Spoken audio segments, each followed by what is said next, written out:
According to the Expectancy Theory of Motivation, 3 things must occur for a person to be deeply and fully motivated toward their goals. If you have these 3 things, you'll be pulled towards something that truly excites you. You'll have the confidence of a plan that you can execute.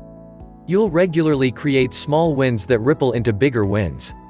3 requirements to unstoppable motivation: you must believe the reward, the why, of a particular goal is important, meaningful, and compelling. You must believe that you know how, clear strategies, plans, people to achieve your goal. You must believe that you can execute the plans, strategies, and pivoting involved in achieving the goal. These are the big 3 which you must have to succeed at any level.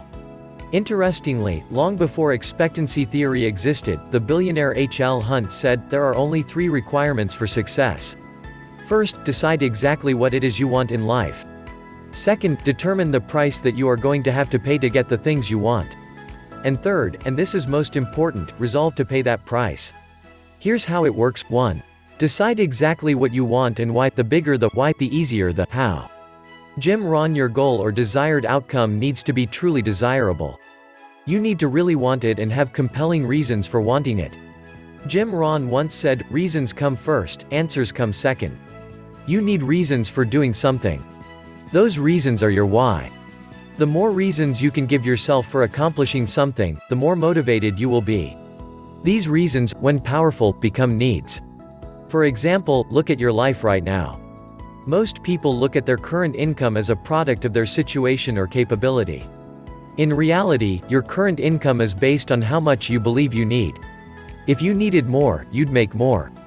If you needed to make an extra $50,000 in the next 6 months because the situation or your dreams demanded it, you'd be surprised what you could come up with. Necessity is the mother of invention. Your current level of income reflects the size of your reasons. Most people have this backward. They work so they can make money. When you have compelling reasons, you make money so you can do more work. The work is sweet because you have very specific and powerful reasons for doing it. If you can make your reasons bigger, more exciting, and personally meaningful to you, then you'll start to conceptualize clear goals. The bigger your reasons, the bigger your needs. If you have big goals, you'll need more resources, a team of people to help you, and probably lots more income. According to marketing legend J. Abraham, there is 0 correlation between being good at something and making money. There are a lot of very talented people who don't have enough reasons to take their work and life to the next level. Although there is 0 correlation between being good and making money, there is a direct correlation between marketing and making money. The more compelling your reasons become for achieving a particular goal, the more willing you'll be to get the word out and to succeed. How big do you want to play? How deep are your reasons to achieve your vision? How compelling are the rewards? How willing are you to learn and become? You cannot be motivated without a clear vision and reasons for that vision. But clarifying that vision takes work and patience. It takes exploration and asking yourself some really hard questions. Getting clear on a vision that matters to you requires spending lots of time by yourself and disconnecting from all of the noise around you.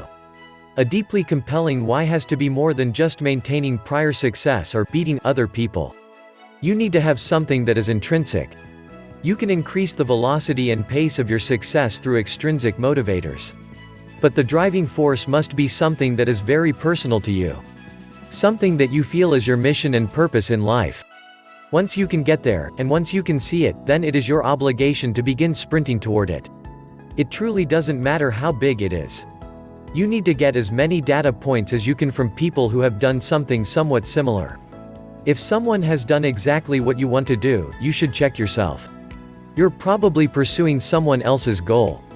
But similarity with others is to be expected. And you can use them as data points to plot your own course. 2. Determine the price you will have to pay. Whatever the mind can conceive and believe, it can achieve. Napoleon Hill: when you can conceive a goal and you have deep reasons for achieving that goal, your next step is to believe in the vision. You cannot believe in your vision without a thoughtful and strategic plan. For example, if you have the goal of making $10 million but have never made more than $50,000 per year, then it doesn't matter how compelling your reasons are, you probably won't believe you can. You may talk a really good talk. But deep down, you'll either be lying to yourself or naive to the reality of your situation. Being naive isn't a bad thing. But in order to truly believe you can do something big, you need to get educated. You need context into what will really be required. And you need to start succeeding even in small ways toward your goals. 2 to 3 years is a really powerful span of time to make enormous progress toward a vision. In 2 to 3 years, you can become a millionaire. As Dean Graziosi once said, I got to 10 million by saying yes, and I got to 100 million by saying no. The more clear you become on your target, the better equipped you'll become to find solutions. Having a why isn't enough. You need hows and whos to help you achieve that vision. If you don't have strategies and people and resources, or ways to get resources, then you won't be motivated and you won't achieve your goals. If you have something you really want to do, it is your responsibility to get the game plan in place. Robin Sharma has said, the bigger the dream, the more important to the team.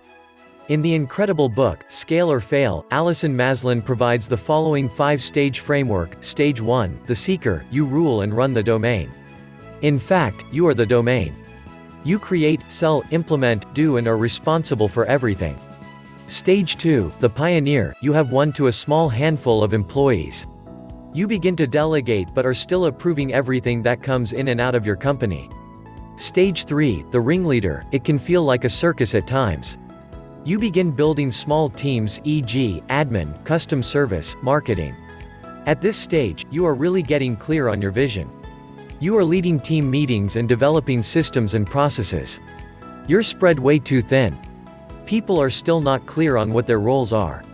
Stage 4, the CO creator, you begin to recruit or promote team leaders to co-create the solutions and brainstorm the new ideas and opportunities. Your people become just as committed as you to your vision and begin asking, how can we delight our customers? How can we innovate? How can we increase revenue? Stage 5, the visionary, at this stage of the game, they don't need you. You have great people in place who are devoted and committed to the vision. You step back from meetings and stop providing your 2 cents. You let go of the day-to-day and focus exclusively on the big picture. It doesn't matter if you're an entrepreneur or not. This 5-stage framework is very instructive. At each stage, you need a new game plan. If you don't have the game plan of going from stage 1 to stage 2, then you won't get there. Lots of people imagine themselves at stage 5 when they don't even know how to get out of stage 1 or 2. Whatever your goal is, you need to develop a plan. You need strategies to get from where you are to where you want to go. Once you ascend to a certain level, you'll need to redefine the why, your reasons for what you're doing. They should get bigger and bigger along the way because if it continues to grow, it will involve increasing numbers of people. It will also impact increasing numbers of people through the work you do. Without plans and people, you can't be motivated. You can't achieve big goals. Having a why is not enough. You need hows and whos. Or as Dan Sullivan puts it, you need whos to take care of the hows. 3. Resolve to pay the price. According to psychology's hope theory, hope reflects your perceptions regarding your capacity to clearly conceptualize goals, develop the specific strategies to reach those goals, i.e., pathways, thinking, initiate and sustain the motivation for executing those strategies. This theory is very similar to expectancy theory, which this entire article is based upon. The idea is simple: you need to have a clearly defined goal that is meaningful to you. You then need clear plans and strategies for reaching that goal. You need to truly believe the strategies and people will actually get the job done. Which brings us to this final point: you need to believe you can execute this. It doesn't matter if the why is powerful. It doesn't matter if you have all of the best strategies. If you don't believe you can execute, then you will self-sabotage. You need to believe you can execute the plans and strategies you've developed. You need to believe you can lead the mission, if leadership is required for what you seek to do. You need to be completely committed to becoming whatever it takes to achieve your dreams. If your dreams are big, you will be required to change. As Albert Einstein put it, the measure of intelligence is the ability to change. You'll need to expand and grow into your vision. And actually, that's one of the primary reasons to have a huge vision, to transform you into the type of person who can make it happen. Yes, you can expand and grow. You can develop capacities and skills. You can adapt to challenging circumstances and do stuff you've never done before. You can become comfortable in new and unknown territories. You can become a person of confidence and faith who is willing to put their stake in their ground. You get to this level of conviction by investing fully into what you believe in. You need to get clear on what matters to you. You need to care enough about your dreams to grow beyond your petty fears and self-image. You'll need to get good at marketing and leadership. You'll need to care enough about your vision to learn what works and how to spread the message, rather than solely remaining a starving artist filled with good ideas about how other people are doing things wrong. You can do all of this. Conclusion: whatever the mind can conceive and believe, the mind can achieve. You can become more imaginative than children. You can develop incredibly creative and thoughtful and fun ideas and solutions and dreams. You can grow and expand into a legendary and beautiful person as you evolve through these dreams. As you painstakingly become, learn, grow, lead, and share. Do you have these 3 things? Asterisk: a clear goal with compelling reasons. Asterisk: clear and specific plans you believe will lead to the completion of your goal. Asterisk: the belief that you can execute on those plans. At every stage of your growth, you will have to revisit these big 3. You'll need to continually hone and improve them. As your why gets bigger, the how will get easier. It will get easier because increasingly, your vision will be pulling you forward. You'll be so committed and in flow that the how will begin taking care of itself. This is a beautiful way to live, and you can apply it to all levels of achievement. You gain confidence in yourself through action. You must take steps forward now. You must begin learning what you don't know and unlearning what's holding you back. You need to transform and become more than you currently are. Do not forget to subscribe to my channel. Smiley face.